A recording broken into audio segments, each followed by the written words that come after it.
Aleksandar Vučić, ubi se čovek od telefoniranja i juče kada se vratio razgovarao je sa određenim predsjednicima država širom sveta. Mi smo uspeli da stvari malo zakomplikujemo, naravno svesni smo mi da ne možemo mi da pobedimo.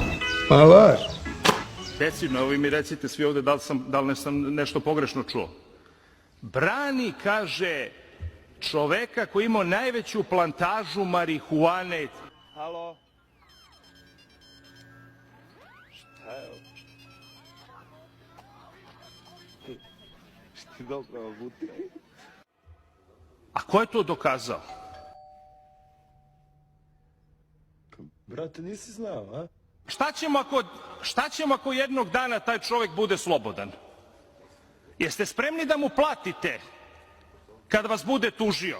Video sam ga. Brate, ili tebe radio ove utra?